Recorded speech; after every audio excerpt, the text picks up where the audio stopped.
Hai, assalamualaikum, gue Dedi dan selamat datang di channel Pengabdi Film. Dan di episode ini gue mau nge-review film Quickie Express tahun 2007. Tapi sebelum masuk ke pembahasan, jangan lupa subscribe channel ini agar kedepannya gue bisa ngasih rekomendasi film lainnya yang lebih seru dan menarik.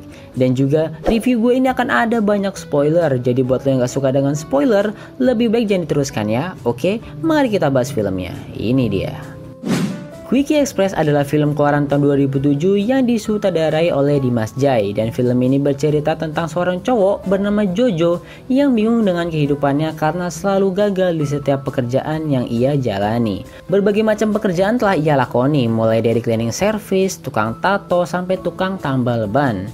Jojo ini diperankan sama Tora Sudiro, dan gue masih bingung kenapa style rambut dia itu harus banget mulet sih. Berasa kayak lihat orang tahun 70-an, tau gak? Lalu suatu hari pas lagi asyik-asyiknya nambel ban, Jojo bertemu dengan Om Mudakir, seorang om-om tuir dengan gaya agak ngondek. Dan Om Mudakir ini ternyata adalah pemburu pria-pria menarik. Dan ia melihat Jojo ini adalah pria yang menarik, dan Jojo ditawari sebuah pekerjaan yang menarik pula. Apakah itu? Yaitu Om Mudakir menawarkan Jojo untuk jadi gigolo. Waduh, jadi Om Mudakir ini bisa dibilang mucikari atau germo gitu deh. Nah, apa itu gigolo?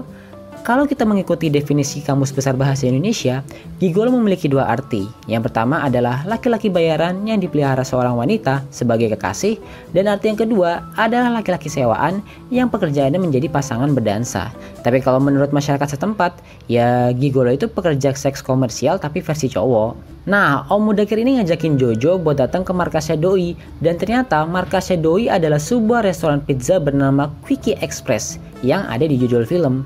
Jadi restoran pizza Quickie Express ini cuma penyamaran. Aslinya mah Quickie Express ini adalah sebuah badan usaha penyedia gigolo untuk disewakan kepada tante-tante nakal. Dan menurut Om Mudakir, Jojo ini cocok banget buat jadi gigolo, kayak udah ditakdirkan gitu. Dan terus ngehasut Jojo buat ikut dia jadi gigolo. Om Mudakir nasehatin Jojo, daripada hidup lu gini-gini aja gak jelas, mending lu ikut gue. Nanti lu bakal gue kasih pekerjaan yang luar biasa, katanya.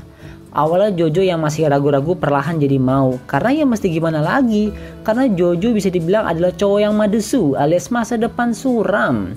Akhirnya Jojo gabung jadi bagian Quickie Express, ya pokoknya dia mah terabas wae lah. Nah, di sana si Jojo ini dapat teman baru yang jadi gigolo juga, namanya Marley dan Victor. Nah, Marley ini diperanin sama Aming, tampilannya anak reggae banget, sedangkan Victor yang diperanin sama Lukman Sardi, dia ini punya keunikan yaitu cadel huruf P. Setiap huruf P bakal dibaca F, contoh kayak paha disebut faha, pantat disebut fantat. Bisa dibilang mereka ini anak baru, masih fresh dan masih minim ilmu lah. Dan sebelum mereka bisa terjun ke lapangan, mereka harus menjalani latihan terlebih dahulu. Scene mereka latihan mengenai ilmu seputar menjadi gigolo ini sih lucu menurut gue. Ada aja gitu yang dibahas, makanya lu harus nonton deh biar lu tahu serunya. Dan akhirnya mereka bertiga dinyatakan siap terjun ke lapangan dan siap mendapatkan tugas pertama mereka. Gila ya, udah kayak pelatihan keterampilan kerja tau gak?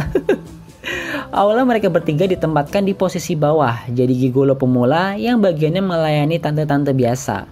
Wah, selama proses ini mereka udah nyobain berbagai jenis tante, ada yang hyper, ada yang seneng BDSM, dan wah banyak lagi deh jenisnya. Lalu mereka perlahan pun mulai menikmati pekerjaannya, karena ya uangnya lumayan besar, dapat homestay pula, terus bonus lainnya juga menarik. Mereka yang dulu kismin ya seneng banget lah. Hingga suatu malam, mereka bertiga terlibat baku hantam di sebuah restoran dengan sekumpulan cowok yang ngeledek seragam mereka. Ya, emang lucu sih seragam Quickie Express. Seragam mereka tuh kayak ketat-ketat celana pendek orang mau senam jasmani gitu, gimana sih? Dan setelah baku hantam, ada satu kejadian yang membuat mereka terpaksa membawa pulang seorang cewek yang pingsan bernama Lila. Lila ini diperankan sama Sandra Dewi, dan ya saat itu mah Sandra Dewi masih baru-baru banget ya di dunia perfilman. Nah, lalu berawal dari diselamatin itu, Jojo dan Lila jadi mulai dekat, dan Lila menunjukkan ketertarikannya sama Jojo. Wis, gila gak? Gue demen banget nih sama cewek yang kayak begini nih. Kalau ngasih kode tuh jelas gitu, jadi si cowok gak pusing mikirin kodenya apa gitu, nebak-nebak maksudnya gitu.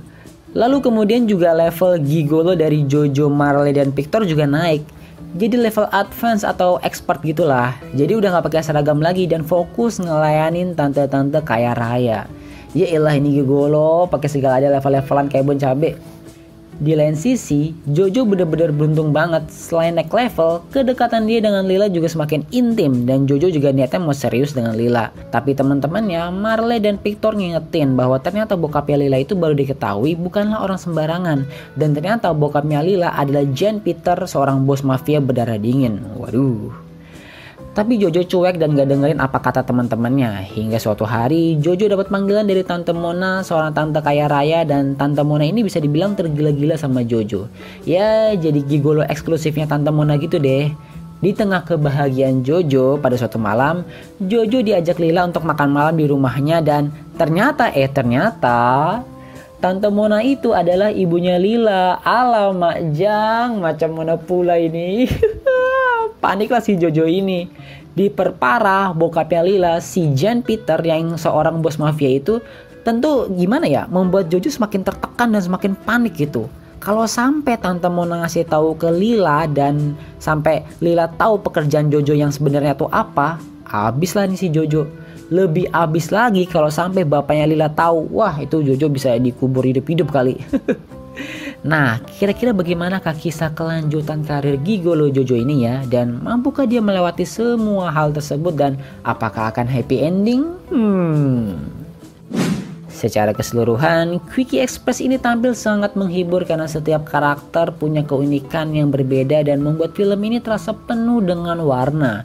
Film ini menyuguhkan kisah yang jarang dibahas mengenai gigolo dengan para karakter yang unik, membuat film ini jadi terasa fun. Padahal mah kalau kita teliti lebih dalam, sebenarnya film ini tuh menyajikan ironi kehidupan seputar seks yang walaupun kelihatan komedi, tapi sebenarnya memang terjadi di kehidupan nyata.